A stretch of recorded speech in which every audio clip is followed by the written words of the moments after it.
Welcome back to another episode of Daddin Ain't Easy podcast. We are so glad to have you joining us. You could be anywhere else in the world, but we're glad you are here with us. And so it's another episode, and we're glad to have you here, and welcome back. Yeah, you can check us out on Mondays at 6 on the side of Black Media. Make sure you like, share, and subscribe.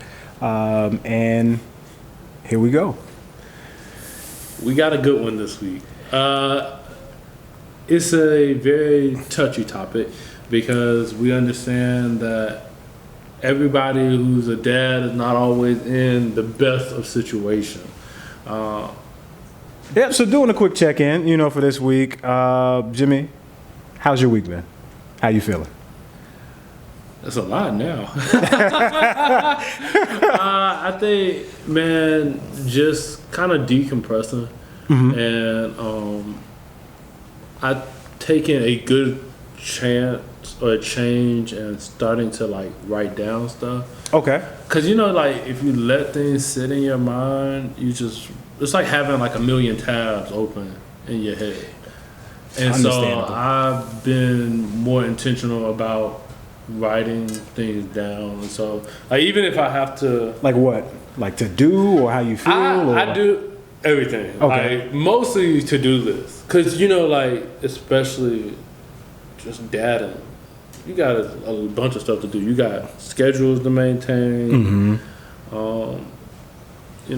Stuff in the house, dinner, practices, what's going to be the next thing you do. So it's easy to forget. It is. It's so easy to forget. And so instead of doing that, I'm just writing stuff down. And also kind of talking to myself out loud or talking out loud. Mm-hmm. About emotional things, anything that's bothering me, just kind of saying it. Because sometimes it's not that I can't articulate it, it's just that I just sometimes don't talk about it. Right. And so instead of holding those things in, holding those emotions in, I'm just talking it out. That's been helpful this week. So what about you? Just trying to put together some consecutive good weeks. It's been a good week. It's been definitely a good week at work. Got some praise from a couple different groups. Got some projects done. We're coming up on our yearly reviews, so I'm excited about that. I know I mentioned to you that I had applied for a couple new spots. Didn't get those, but got some good feedback from it. Was able to connect with some of those directors, so I'm going to establish those relationships a lot more. So didn't get the position, but definitely am able to grow my network from it. So it's not a total loss. But as far as my actual role and what I'm doing, that's been going really well. So I'm just excited about that, excited about what the year in review is going to look like, because the better the review, the better the bonus. The better the bag. Yes. So let's jump into our dad question of the week. The dad question of the week that we received and we're using is, what is the biggest pet peeve in society's perceptions of dad? Oh, I got mine. Go ahead, you go ahead. That if you're too active as a father, then you're trying to be a mother. That was a conversation I had with a few people based off of, it's no secret that, and we're going to get into this a little bit later, that I'm co-parenting with my daughter's mother. But there's also a lot of things in that relationship. Hold on, I'm sorry. Can you repeat that again? What? If you're too active as a father, you're trying to be a mom. So dads aren't supposed to. The level of which I am performing as a parent is off-putting to some people. But not your daughter. Okay, of course not. Oh no. She matters, but this is one of society's perception of some men, that if you're doing too much, you're trying to be mom, or you're trying to be a super dad, or you're trying to be super mom. No, I am trying to be an active father who takes care of their child and who, on occasion, may have to pick up, I don't want to say slack, but do more because either whatever situation her mom may be in or has, it doesn't bother me that I have to do certain things, but it is what it is. But hearing that that's too much or that I'm trying to be a mom is definitely one of my biggest pet peeves. I am trying to be super dad. Put the S on my chest. That's wild. That was not on my bingo card for this. Not 2024? Okay. That's wild. I guess my biggest pet peeve, and we share this pet peeve, I think we've talked about this before, is like dads getting too much praise for simple stuff. Yeah. Like when someone's like, "Oh, you're a dad. You changed the diaper." I'm supposed to change the diaper. As opposed to what? Letting them sit in their bodily fluids like that? Mm-mm. That's what I'm supposed. I'm not supposed to know how to do that. Oh, your dad, you fed the child? Yeah. Yes. Like, why wouldn't I? Now, not ours, but society's bar may be low for active fathers. The way. What active is for dad. Yeah, because the way we perform, like those tasks are just like, okay, we've done this before. We know what we're doing. That should be normal. Like it's our normal to have our children and or child, because we both only have one, and we're out doing whatever errands and everything, and like, oh well, how are you able to do this? Because I'm her dad. Like why would I not be able to do it? I think, and it's really crazy because my wife has had people say to her, how are you able to go on trips and leave your daughter with the father? Because I'm the daddy. Like, what do you mean? Like, why would you think that I don't know how to take care of a child? Like, that is the wildest thing ever. That used to blow me, but no, it blows me still to this day. Because I'm just like, because it's twofold.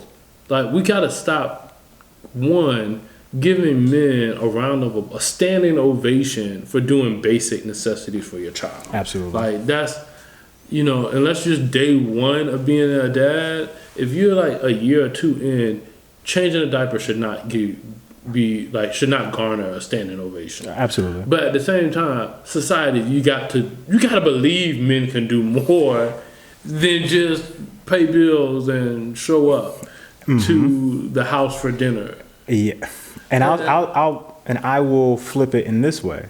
Society has to stop putting a lot of pressures on mothers being everything. Doing everything. Yeah. No. One of my homegirls hit me this week, and she was like, because my goddaughter was supposed to come over to my grandmother's house a little bit earlier than what she did, but she still ended up coming over, and she was like, her stylist had to push back her hair appointment because the father couldn't take care of his sick children. Say that again? The father called the hairstylist needing help taking care of the sick children. Now, I get it. Everyone's not a parent. Everyone's level of parenting is different. But, sir. Your child is sick. You got to figure it out. Figure it out. Give him some medicine. You can read. You can figure it out. Cuddle him for a little bit. Let him go to sleep on you. And then call that shit a day. Like, it shouldn't.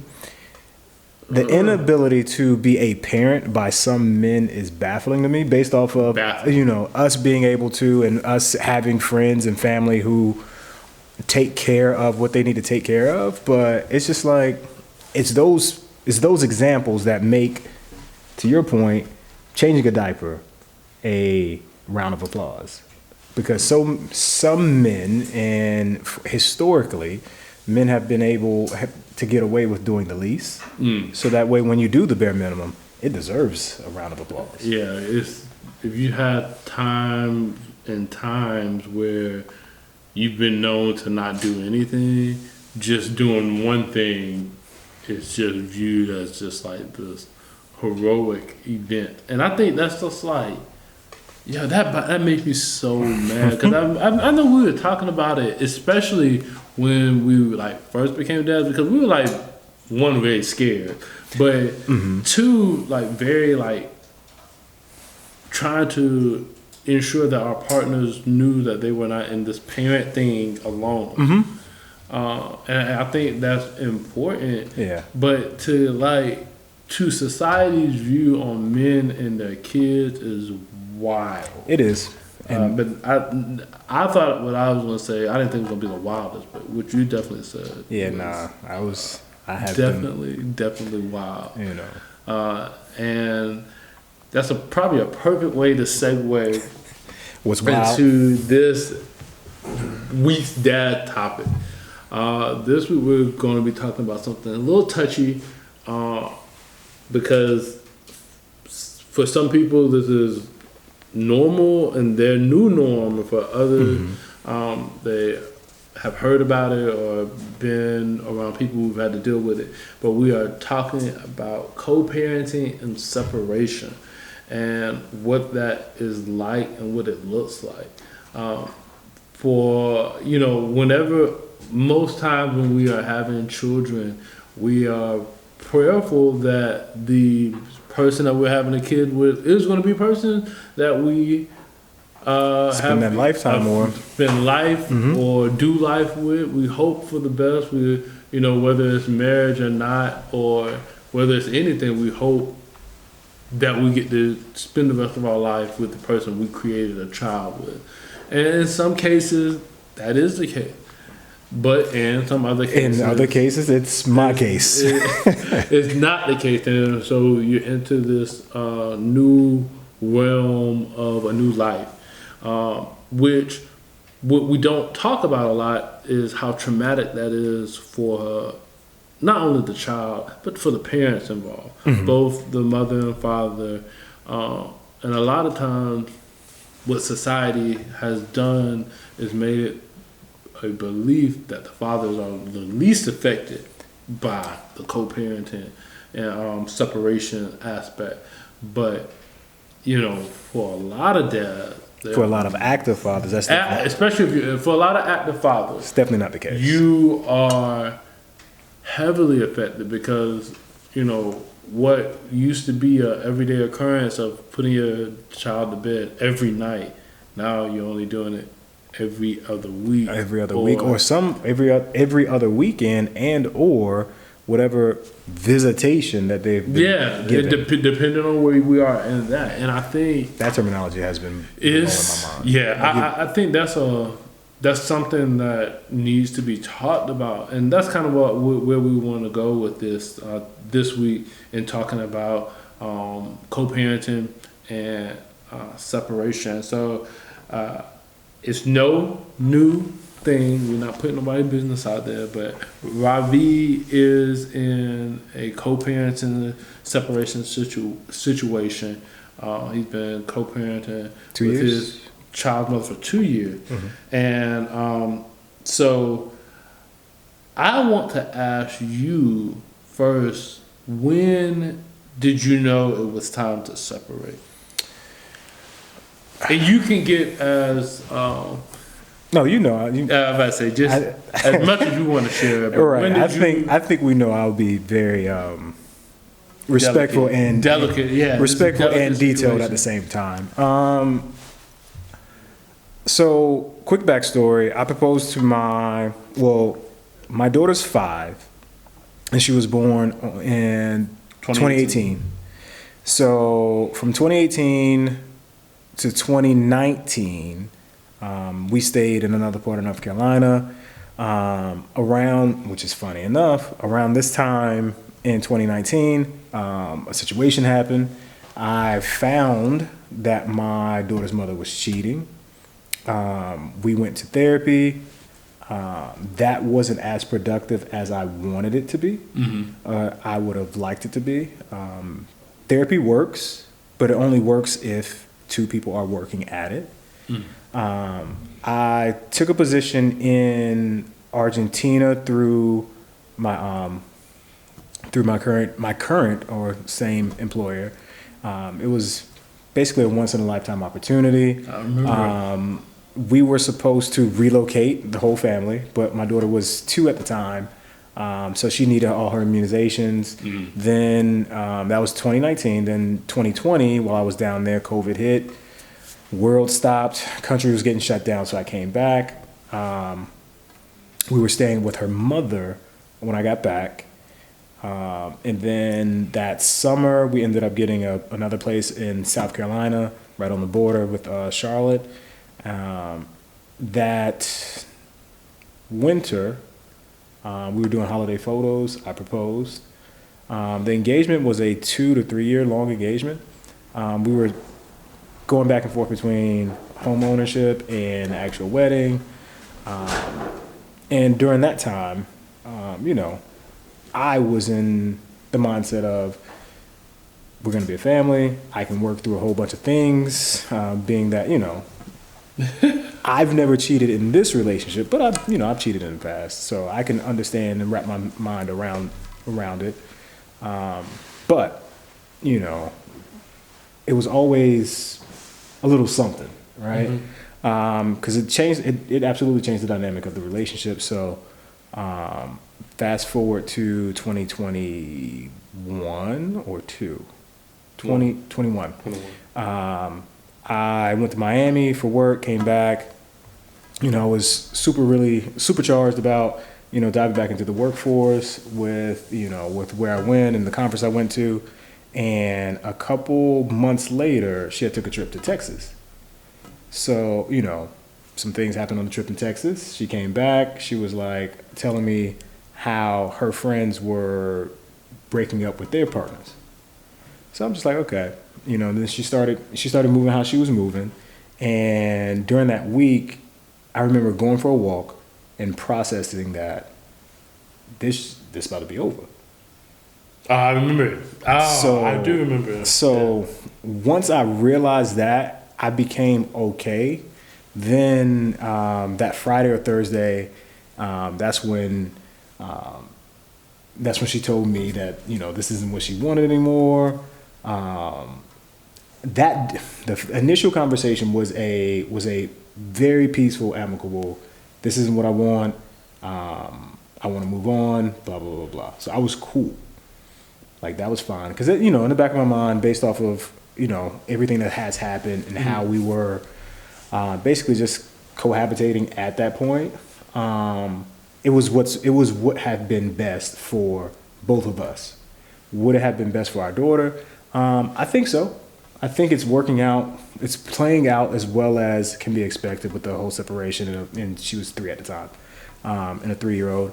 She's learning and understanding it a little bit more. She keeps asking me, certain details, and I'll just let her know, like, I'll be able to provide that to you a little bit later in life. But just know, like, you have, I'll tell her 4 houses. Like, you have mommy's house, daddy's house, and her 2 grandmas. So you have a lot of places where people love you. So she's trying to wrap her head around that piece of the separation.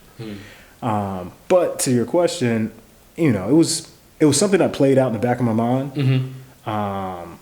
But me being me and how I am, like I told one of my friends recently, because she was asking about it, I had what I wanted. So I had my family, and I was willing to make things work. And I overlooked a lot of things to make things work. But I was well aware of the success rate possibly being low. So wow, you didn't share that with me. Yeah, so that's been new to hear. So in that, I know. Well, let me ask you this. What was something that you feared initially with the separation? Funny enough, one of the things I feared was how everything would play out. I wasn't afraid of, it's going to sound bad. Like, I wasn't afraid of, like, the custody piece of it because it's only so much someone can do, and the law allows for what it allows for. Now, it's a lot of fathers who don't get lucky enough to live in the state of North Carolina to where they automatically get 50-50 custody. I know I have a couple homeboys who are very active fathers who have to combat their co-parent to be a part of their children's lives based off of legislation from the state. So I absolutely got lucky in that aspect, but that was one that I would say that probably was one of my biggest fears. Like, what would that process look like? How long would it take for that to play out? But just having the benefits I had through my organization, we got legal assistance and all that stuff. So I was doing my due diligence around the time of, this is where I think she's heading. So just making sure. One of the things I will advise: always make sure you check your state's legislation and go get an attorney, have a conversation so you can figure out what laws lend themselves to fathers, because we don't have a lot in a lot of places. Because like a couple of my homeboys in Georgia, like Georgia's terrible. South Carolina is probably just as bad. It's a couple. I haven't had any friends in New York go through any separations or custody issues, just those two states mainly. But just making sure you're aware of your legal rights as a father in those states. That was definitely huge into how I was able to, mentally and emotionally prepare for a lot of this, because I knew that at the bare minimum, I'll have 50-50 with my daughter's mother. And so when you had to go into custody, as the custody issue came up, because, as the active father, I think that's the big thing on every dad who's going through a separation or co-parenting, is like, how can I still be involved with my child? Mm-hmm. And so what was that custody thing like for you? So the custody, two things. Number one, and this is what I have no issue saying, a lot of mothers feel like they're entitled to the child, when that's definitely not the case. Number one, if you plan on going through the legal system, the courts and either a mediator will help determine who and or whom, because it could be both of y'all at the same time, who is legally more capable of taking care of the child. A lot of people and a lot of moms probably don't want to hear that piece, but some it's not often, but some cases the ones that push to go to the court route and not have a lot of things in place and have their T's and I's dotted and crossed end up losing, which is not a bad thing, because the more fit parent should be able to provide for the child. But number one, a lot of moms just think off the bat like the child's gonna go with me. So that was one of the initial things I had to hear during just the conversations leading up to it.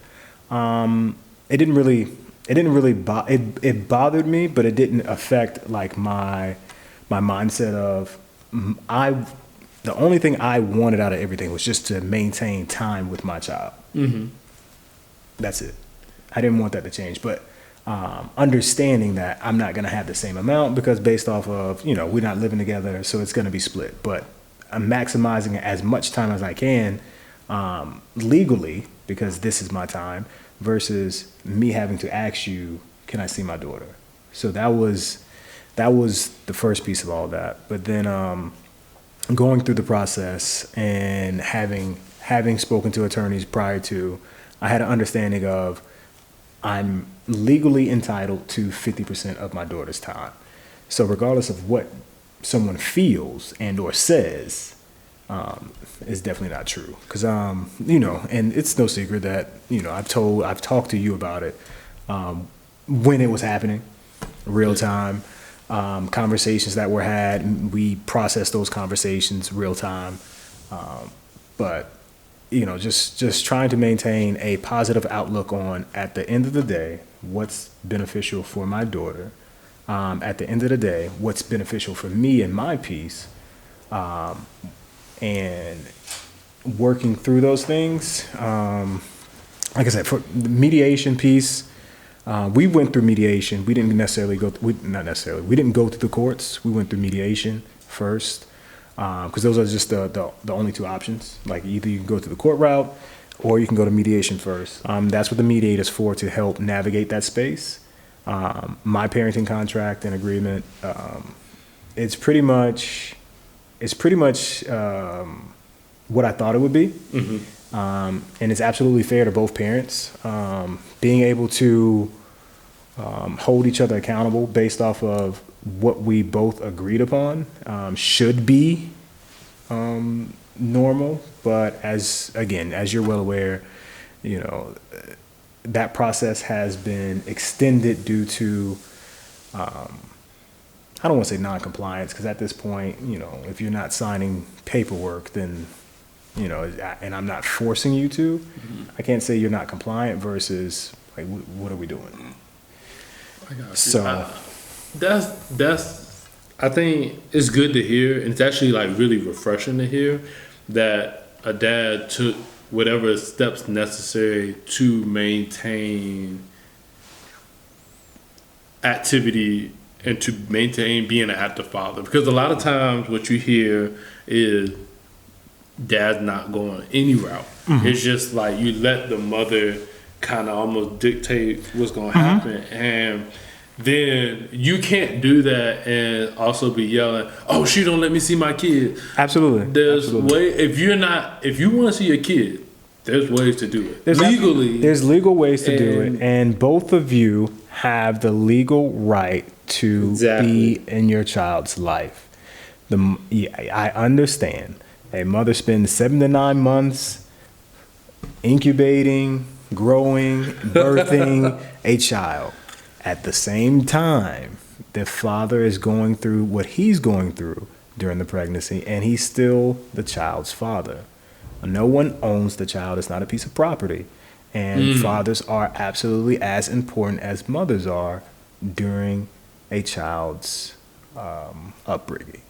So when a lot of moms be like, "Oh, well, I'm going to take the child and we're just going to go," depending on the situation, if it's an abusive situation, yeah, absolutely. Do what you need to do for your child's safety and your safety.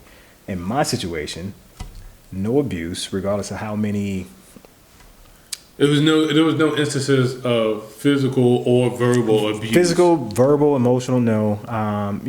Everyone's feelings get hurt when they don't get what they want.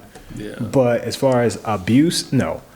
So being able to sit here and say, we should have had a more amicable mediation process. Mm-hmm. Absolutely, based off of relationship alone. But I understand, feelings are feelings. But we had a very good mediator who was able to navigate that space and allow the opportunity for things to be said and things to be corrected. And like I said, the agreement that we have on paper is super fair to everyone else. I mean, everyone involved. It's absolutely a daughter first agreement. We just have to make sure we're adhering to that agreement, even if it's not signed and processed yet. So in the mediation process, what would you say is the most important thing outside with the understanding that, of course, the child comes first, the child's safety, all that well-being all comes first. But what would then after that be the next important thing in having a successful mediation? Know what you want. Oh. And know what you're willing to compromise on. Be able to, again, take yourself out of the equation, take your ego out of the equation, and be able to put the child first.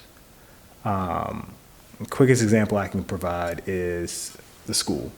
So that was one of the longer points of negotiation we had during the mediation. For me, because some of my cousins work in school systems in South Carolina, I was able to pull up schools in the area, look at their school report cards, and the school she goes to now is a A+ school in South Carolina. We were able to, because her mother lives in North Carolina, look at the Mecklenburg County schools, see that the school that she would have been attending is a F school. But in the mediation, we're arguing about which school she's going to attend, an F school versus an A+ school. So, one of the things that I'm not willing to bend on is my daughter's education. So, again, a good mediator will always put the child first. And it's just simple. If you look at a grading scale, F is lower than an A. Did you go in the mediation with your non-negotiables already known, or was that something that developed as the mediation went further? A little bit of both. Because again, having spoken to my attorney prior to, we had an understanding, and she also provided me with your standard parenting contract. So I was able to read that and understand a few things. But as direct as I am and as opinionated as I am, I'm not unreasonable. So certain things I was able to concede to. I mean, is it conceding, or is it making recognizing, okay, I'm thinking about you as well in the realms of I'm thinking of you as a parent as well. This is like you said, the child is not property. You're also the mother, I'm the father. Mm-hmm. So I wouldn't necessarily consider that like conceding as much as is being okay to be can't even think of the word right now, but being able to work together, make a collaborative effort to help your life as well. Yeah, that's a better way of phrasing it. Yikes! I mean, I'm just thinking like it's because I'm sure it was difficult. I mean, knowing what I know, I know there was a lot of difficulties. Yeah, it was, and I'm wondering if okay, you're saying one, knowing what you want is something that's important. What is something else? Because I think, yeah, you can know what you want, but I think if, in some cases, if both parties are not like that, it makes this whole process so much more difficult. The difficulty in the process is time too. We had 4 2-hour mediation sessions, if I'm not mistaken. And a lot of it was for me, and I can replay it in my head, or a lot of it was not productive based off of feelings. So again, try to understand. You're gonna feel how you're gonna feel, but keep your child's well-being first. If your child has to go to a better school, and that better school just happens to be in the co-parents area based off of their address, wake up those extra 20 minutes, take them to that school. It's going to benefit the child that much more. So I'm trying to think of it's other things in the agreement that was just like, okay, well, if you need that in order to be a better parent, like you're saying, fine, you can have it. Now, did you find yourself creating more negotiables for the situation? No, because again, with a good mediator, they know what they know, and they've been doing this for a while. They know that this is just a parent's ego wanting this in place versus a child needing this in place. So one of the things was communication, how we communicate. My daughter's mother requested, like, oh, you have to call me for everything, blah blah blah blah blah blah blah. The mediator was like, not so much. An email and a text, that works just as well. So we're gonna put that in there. If he chooses to call, that's fine. But well, I mean, like, why would you have one mode of communication? I can name a few reasons, but I don't know. I can't say what her reasons were, but I know mine. I prefer text and email because it has a visual thread of what's being said. So if it needs to be brought up later, like it has on several occasions, because some people, they misspeak via text as well, and or lie. So, with that, Don't lie. the text, the thread itself, you can always pull that up for, like, hey, this is what you said at this point in time, but now you're saying something different. Yeah. It helps have accountability for what's being said versus if I'm on the phone and I say something, there's no account of that. Okay. Now, how long was the mediation process? Like I said, it was 4 sessions, 2 hours a session. So whatever that math is. Well, I guess from the start of when you all decided to go your separate ways until the conclusion. Technically, it's not concluded though. Oh, That's the other thing too. If or when you guys do decide to go to mediation, after the mediation, the documentation that you produce, it has to go through an attorney. The attorney has to draft it into a actual court doc and a court order. Then it needs to be signed by both parties. Then it has to be notarized by a judge. Then it becomes an actual order. So so once it's an actual order, then both parties can be held in contempt, and or both parties will be financially responsible for whatever's in that contract until it's either renewed and or your child turns 18. So and all of this was like explained to you during the mediation part, or was it something you had to research on your own? It was explained to me during the part I had when I was talking to my attorneys. Okay. So I knew prior to going into mediation What to expect. What to expect. I also knew going into mediation, things are going to be said because people feel a certain type of way about everything that they feel about. Just remain calm, keep the main thing, and just try to stay positive whenever you're doing the negotiation piece, and always be able to provide something to them. You don't want anyone to feel like they're losing, but at the end of the day, you also want to make sure you're keeping the child's best interests and safety and health and education and all that stuff first. I think and it's really refreshing to hear, and I think I've already said it, but it is refreshing to hear a man, not necessarily just a black man, but just a man in general, taking the reins to say, I'm not going to just accept what is given to me. No, I'm not going to do that. Because my whole thing is this: like I've been an active father since my daughter was born. Like that's not, you can't just like turn that right. No, that's not just going to change and or look the way you want it to look based off of how you feel and how you think things should go. No, my daughter deserves better than that, and I'm here and present to make sure when I'm here and present, she gets everything that she deserves. Because sometimes some people get in those situations to try to, like you said, like create this facade that they're doing so much because now that we're not together, dad doesn't want to show up X, Y, and Z, and it's like nah. In some cases that is the issue. We know some. But I was not going to be that. Okay, the relationship did not work. Fine, that's the fiance, the boyfriend, the would have been husband part of it. Me as a father, that's not going to change. And I'm not going to let you frame or shape that based off of how you feel.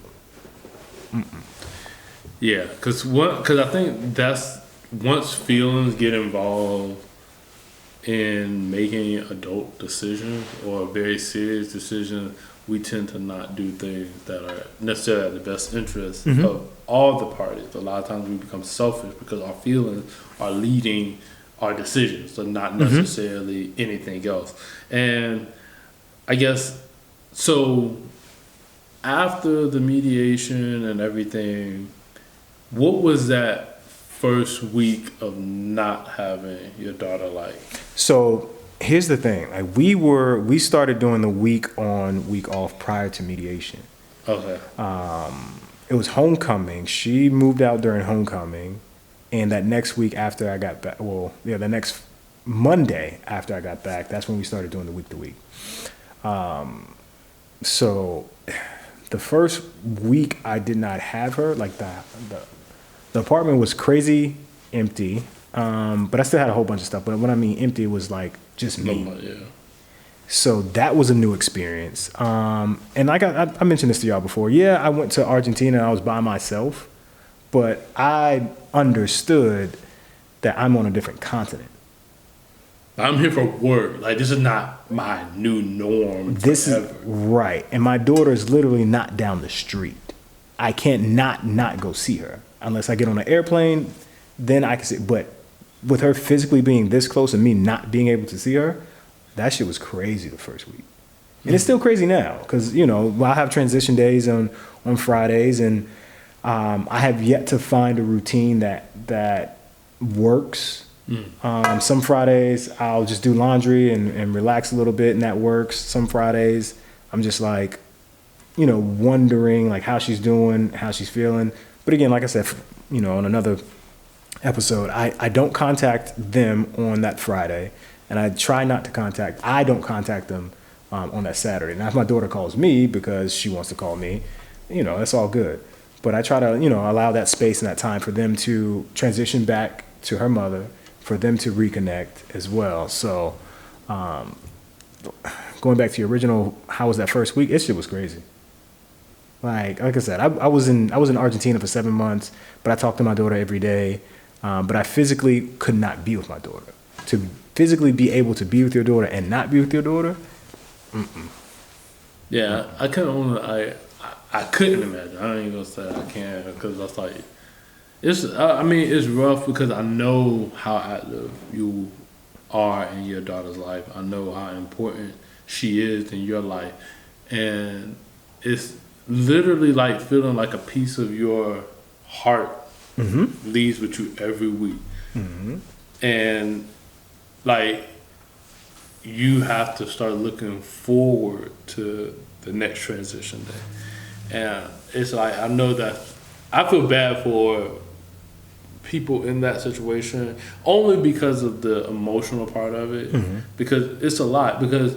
But at the same time, it's like you said, you have to kind of choose your piece and separate the dad part and the relationship part. Absolutely. Because when you're able, that separating that piece is the first step to making peace internally to what's getting ready to happen or what's happening. And so I guess, transition into what your new normal was, like what ways and what things did you do to transition to your new normal? So what we do now is our weekly schedule is like, she does a lot of activities, right? So what we do is on certain days we have certain things that we do. So on Friday we have Freddie Fridays. So she knows on her transition days back home, we'll go to Freddy's. We'll have our burgers and our shakes, and we'll talk about, you know, her week and or her day. Saturdays we usually relax for a little bit, or we'll relax in the morning, and then we'll head down to Camden because 9 times out of 10, that's when we'll go down, and then Sunday morning is when she'll get her hair done. So that's Sunday. Monday we'll do school. What we just started this week, and it's fun and funny because, you know, it's no secret that I work out. I like to work out. My daughter knows that. So what I found on an app was it's a dad and a daughter. They have a workout. It's like 15 minutes. And so I showed it to her, and she's like excited to do it. So this past week, and what I wanted to start doing was getting her physically active, because she does a lot with her piano and her dance. But dance is only movement for what it's moving for. Working out does a lot more. So what we started to do now, so 4 days a week, we're going to work out using that dad and daughter workout program. So I thought that was kind of cool. So Monday and Tuesdays are those. Wednesdays is piano. So we'll go do that. Thursdays are Chipotle Thursdays. Oh, you got money. Chipotle Thursday. It's no secret that we like to eat. I see. But Chipotle Thursday, she loves going. So she knows on certain days we have certain, I won't call them rituals, but certain things we do on certain days. Sprinkle in a milkshake. It's a local milkshake place down the street too. So our routine has become our new normal. To where that we're studying different things as far as school, her addition, subtraction, flashcards, her sight words, her music notes, and her sheet music, and that has become number one, helpful to me. It's super flexible, but her knowing that we have structure and we have these things that we can look forward to, as like I said, Freddy's a milkshake. Who doesn't want to do that?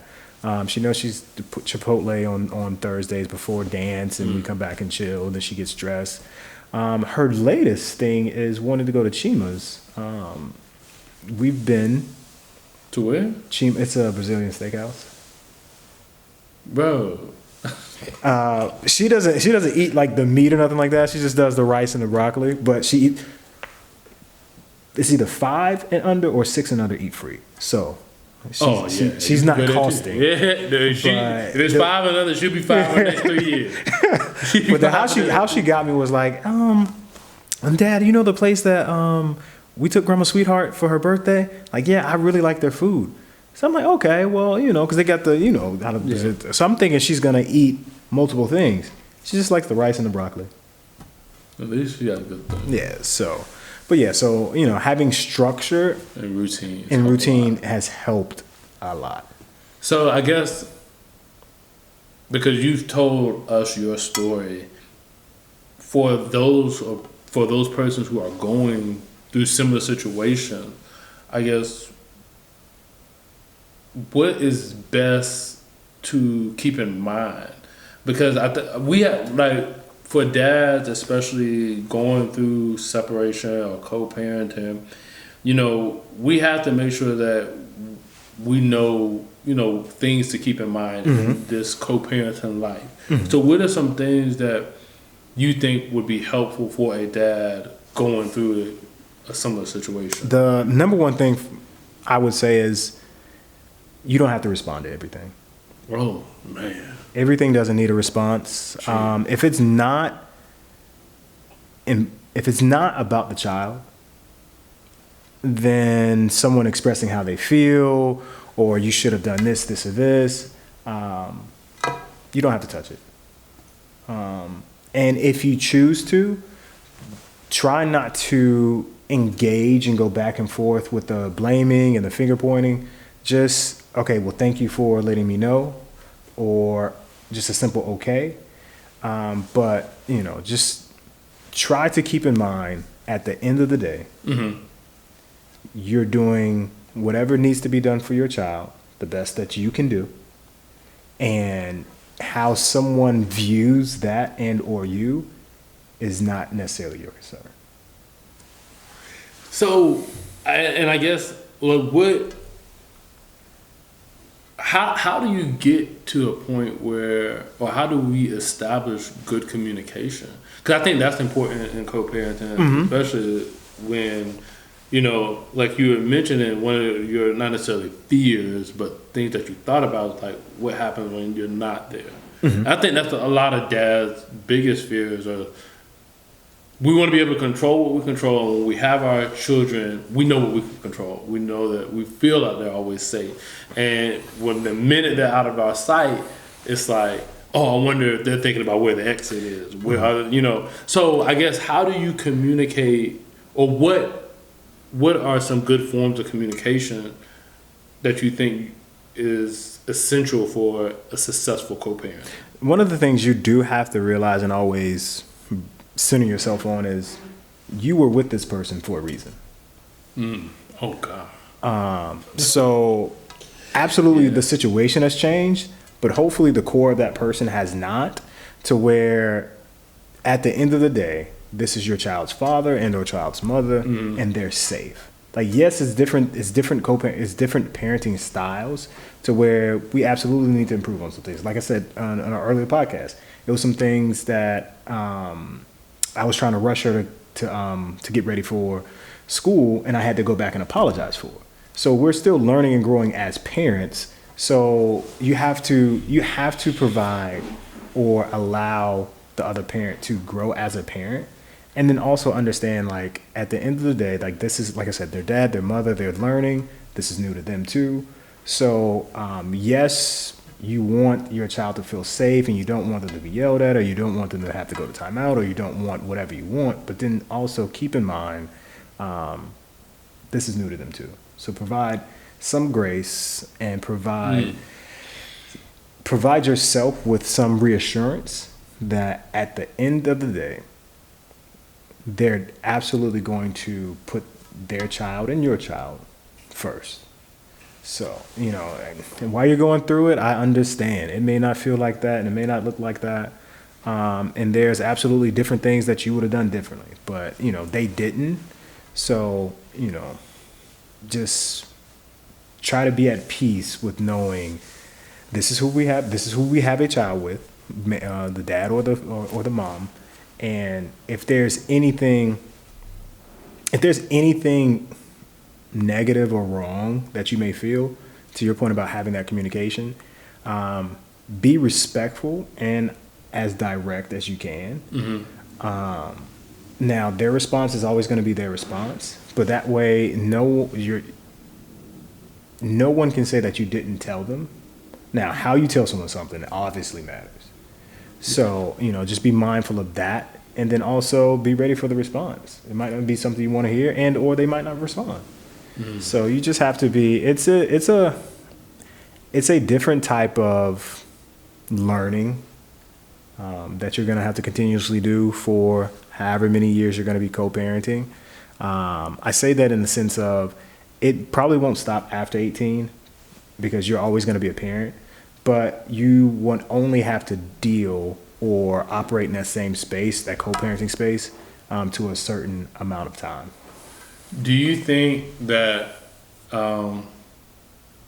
because co-parenting is more prominent, I think, than a lot of people really realize. Mm-hmm. So what is a gem that you can give? Because we know that co-parenting is more common now. It is a common thing than people really realize. So what is a gem that you could give to a dad to have a successful co-parenting relationship? I know, like I said, my daughter's godfather had, you know, my cousin, we've grown together. So he provided me with this: set the boundary and maintain the boundary. What that means is, as the relationship has changed and you're no longer together, it's a lot of things that some people may feel like they're still entitled to. I know, simplest put, I know we had a conversation where you mentioned like scheduling. Yeah. And doing all these things. Like, one of the main things for me was, you know, I did a lot of that. And the expectation is for that to continue. That was me as a fiance, boyfriend. Me as a co-parent / father to my daughter. If it's not about my daughter, then the boundary is you need to step up as a parent and have these things in your phone, set reminders. I'm not a personal reminder for you to know when practice is or when this event is. We have a shared calendar for appointments and things like that. So that might be another thing too. Make sure you have a shared calendar for important things, and then put the information there. If the co-parent does not see it, once you told them it's there, then that's on them. I know in our parenting contract, it's some language saying you can't like withhold information and stuff like that. So if the information is provided and in a shared calendar, you're not withholding the information. They're just, you know, maybe not looking at the calendar that day or have that reminder set. But absolutely be firm about what you're not going to do anymore. Because again, being in a relationship comes with a lot of perks. Being a co-parent comes with a lot of boundaries that those perks are no longer there for. Friend groups, some, depending on how things fall, you may not have the same resources. It's just very important with setting those boundaries and maintaining them, because that in alone will help you maintain your peace. I know for me, it was definitely, it's something that I don't struggle with. It's something that I have to re-identify when something comes up like, okay, well, this is a boundary for me now. I will no longer be doing this. And to be fair, you can communicate that to your co-partner. And it depends on how you want to do it. I'm not here to say how you should do it, but, just be direct. Well, I don't want to say be direct. Let them know in whatever way you see fit or you're comfortable with. Like, my biggest example is I'm not going to be reminding you of these things.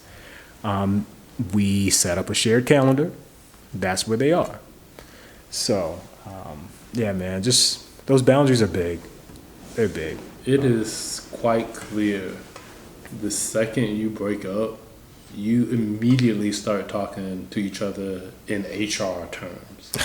Like, y'all no longer, it's not a, hey, how you doing?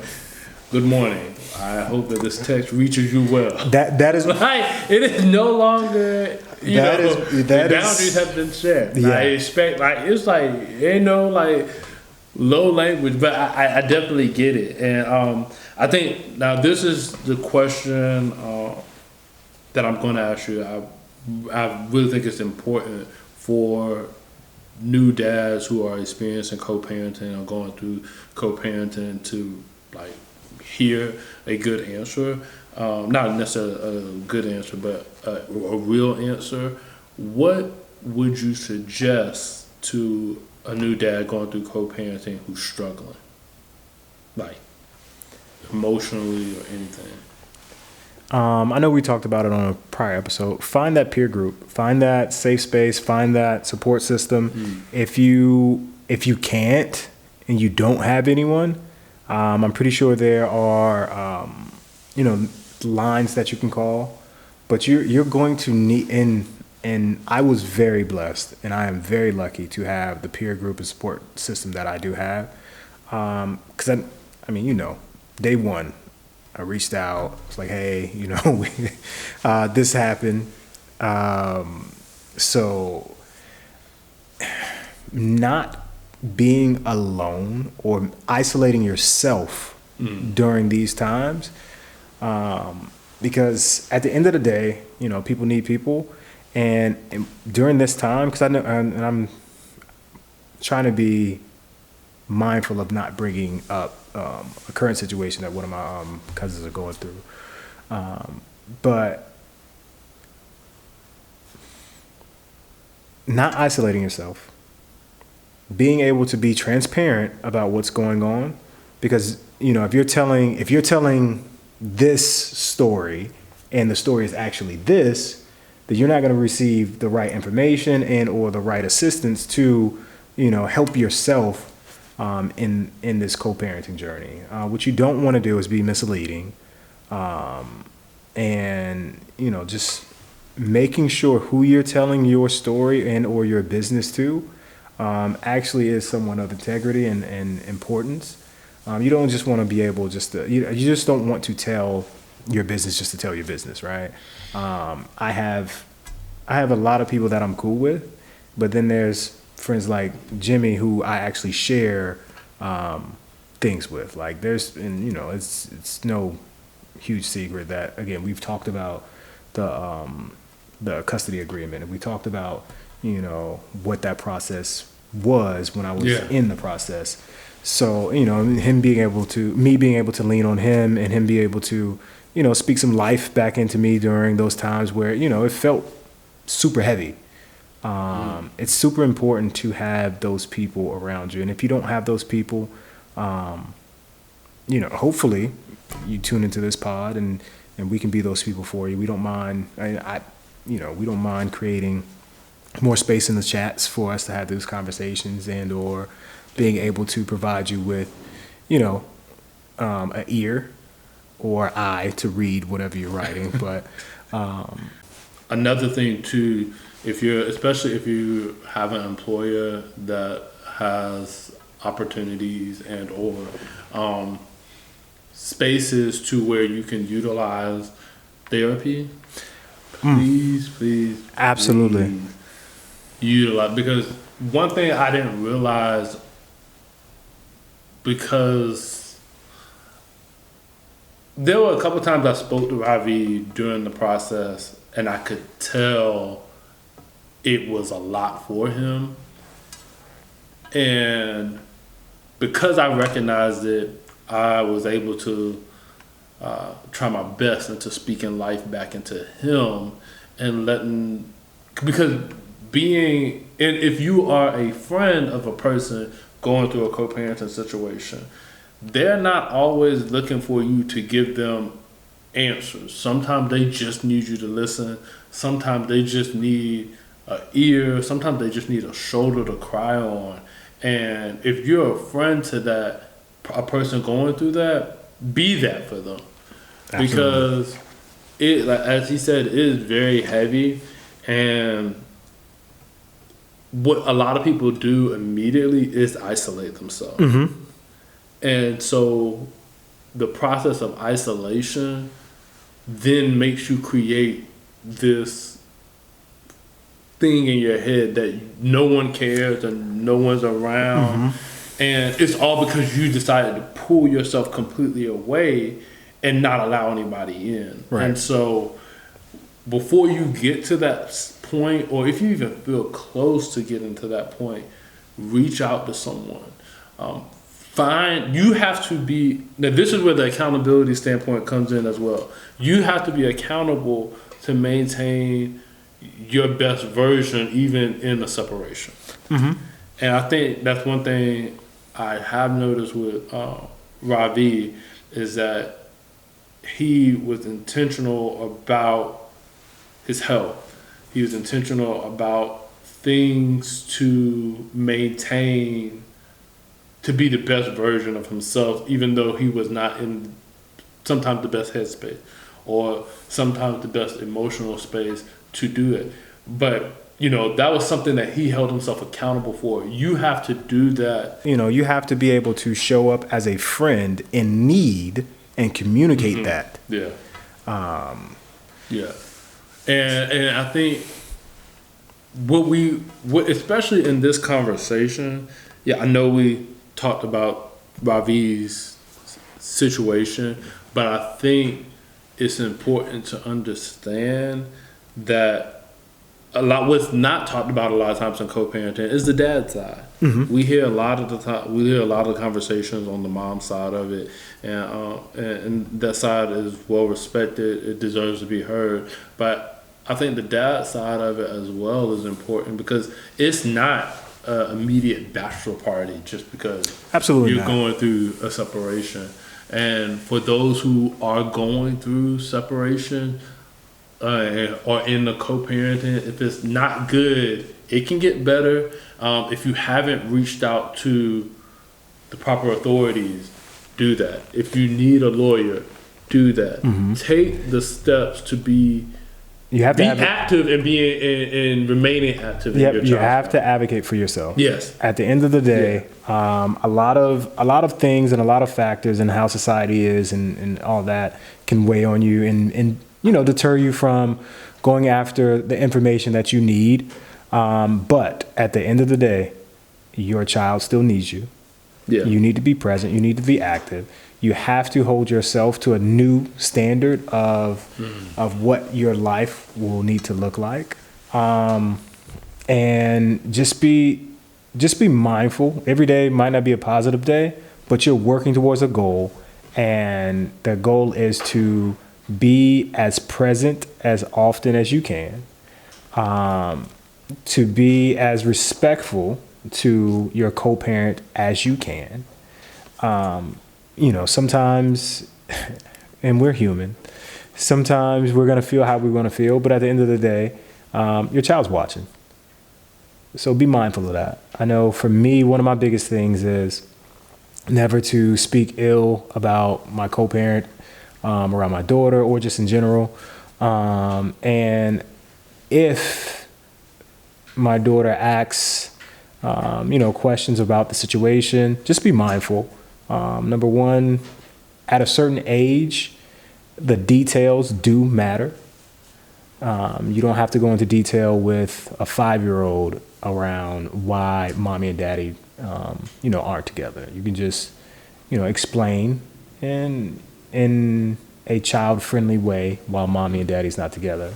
And then y'all can revisit the conversation when the child becomes of age and or, the conversation is needed to be revisited. So, just be... My whole thing with me and how I move and operate with everything, I feel a type of way about a lot of things, but I'm always going to be respectful in the sense of I know who I am, I know how I was raised, and I know how, I want to be viewed by my daughter when it comes to her mother. So those are you're not gonna let the mom dictate no. the daughter's picture of you. Nope. It's on me to, frame that lens of, how a father is supposed to be, how a man is supposed to be after the situation. So even, when I'm being yelled at and or in front of our daughter or whatnot, I made sure to, show my daughter that you don't have to yell to communicate with people. And that's one of the things that, me and her talk about. When I say her, me and my daughter talk about. When her voice is elevated, I make sure mine's not, so she can meet me at the level what conversations are needed to be, so we can hear each other. So, in everything, and it's easier said than done, in everything you do, just be mindful of your child and put that child first. And no better words can be said. I think that's very important. And as we wrap up, as we do each and every week, I want to leave you with some small words of encouragement or dad encouragement. And this week, I just want to tell all the dads, it's okay. It's okay to not be okay. It's okay if everything's going fine. It's okay if the room's on fire. You will get through it because it's okay. You take it a day at a time, take it an hour at a time, take it a minute at a time, and even if you need to, take it a second at a time. But it will be okay. Sometimes we fall, sometimes we stumble, sometimes a lot of things happen. But we are blessed to have grace be bestowed upon us. And so understanding and knowing that you don't have to be perfect. Your daughter, your son, they love you just like you are, and you're perfect in their eyes. As long as you continue to be active, continue to do the best that you can do, and bring and be the best version of yourself each and every time, show up and it'll be okay. All right? Like we say each and every week, we know it ain't easy. But Daddin' Ain't easy.